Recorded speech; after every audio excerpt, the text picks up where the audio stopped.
How's it going, guys? In today's video I'm going to be giving you an update on what I've done to the Type R since you last seen it.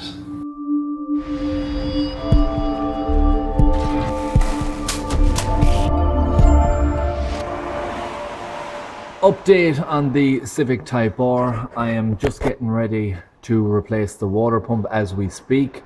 I have removed the drive belt. I have the new water pump over on the bench, and I'm going to be removing these 10mm bolts all around it, and I'm going to show you on the top side what I've removed as well. New water pump here in the packaging, and comes with a new seal as well. This will have to be removed, and then we'll be able to count. So 1, 2, 3, 4, 5, 6, 7. So we have 7 10mm bolts to remove to get this water pump off. And then on the top side, I'll show you. So we got to make some more room around here, so we'll be able to remove the top bolts on the water pump.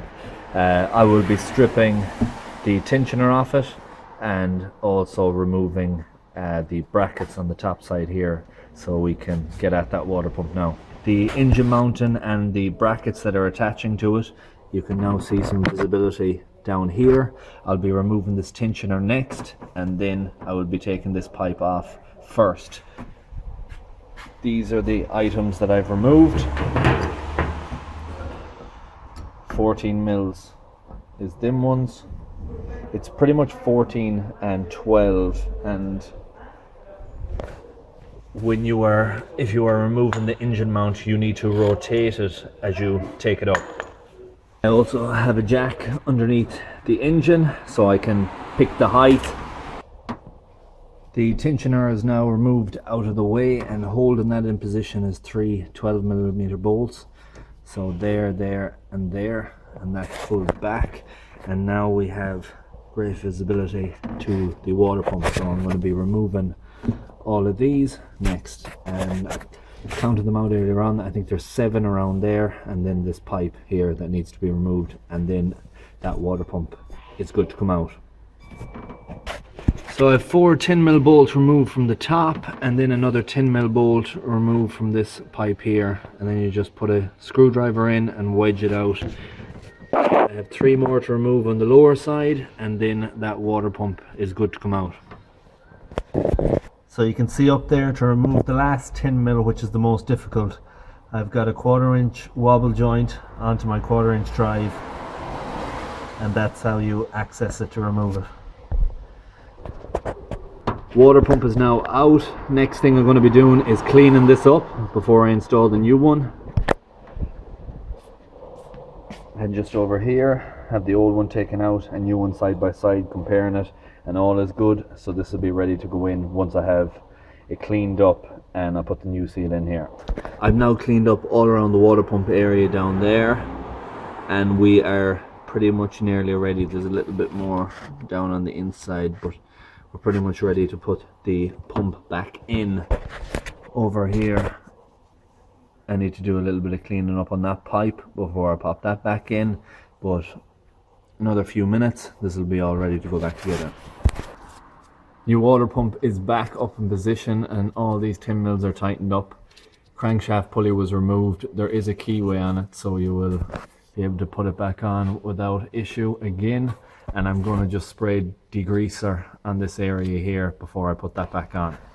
Water pump is now in, and everything is back together. I'm just about to put in the coolant again. I filter it going back into my funnel, and I also filter it here. So this is all the stuff that was caught, and I'll be putting that back in because that's fine. I tested it before I drained it out.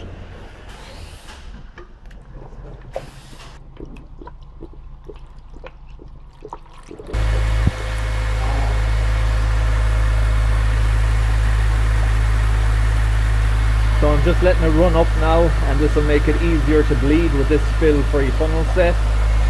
Different fitments attached straight to the radiator there. I just need to let this get up to operating temperature now, and this will act like a self-bleeding system. So when the thermostat opens, this will drop level, and I just let it run for a little while longer, top it up if I need it, and then close off the radiator cap, and it's good to go. So this is pretty much all bled up now. It has circulated around quite a number of times and it's up to operating temperature, so this is all good. I am going to close this off and I'm going to remove this and I'm going to seal up with the radiator cap as we speak. Then I'm going to put the wheel on, move it out of the garage for now, and then I'll check back in with you later, because I have a timing belt on a Mondeo and I have a DPF on a Focus that I need to do in the meantime. So I will either check in with you later this evening or tomorrow morning and give you an update on the rest of it.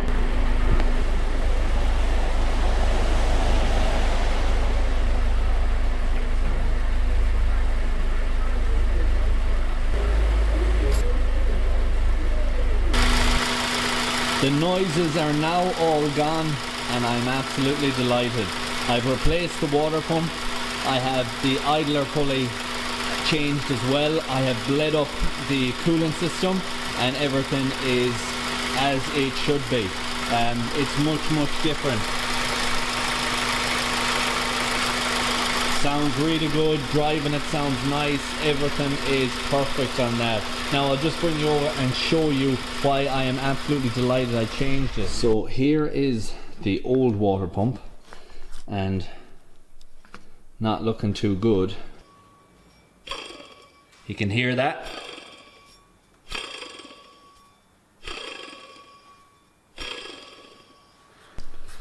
So that noise you were just hearing was the bearing in this pump. It was actually noisy. When I was checking this with the belt off, I wasn't able to spin it as fast as what I spun it there. I certainly wasn't able to hear it as clearly as what I can hear it there, but there was definitely a secondary noise in this, and the idler pulley wouldn't have taken them all out. So I'm very happy that the water pump has been replaced. It certainly needed doing, just to get rid of all noises while I'll be driving this car. So that's the first thing. I said I'd set this up because I know there's going to be questions about it. The system I used is this spill-free funnel. I picked this up when I was in Oz. You literally just pick the cap you want. These are all different types of caps. That is one I made up myself. And then you pick these attachments, you put that on the top, and all you need to do then is run the car, and air bubbles will start to come up through this and it'll self bleed through it. Once the fan kicks in and the operating temperature is up to what you want, you're able to close that off, put the cap back on, and away you go. So that's the kit. If I can find a link, I'll put it in the description as well. I have been using that for a good few years now and I think it's class. So if any are wondering what it is the spill-free funnel, and it comes with all them adaptation pieces except this one. So that is it for the update, guys, but just before I go, I want to say thank you very much to everyone in the comment section that has been posting, wishing me well on the project and so on. Also the information that I have gotten regarding the idler pulley bearing, a gentleman commented on that. Another bit of information on water pump.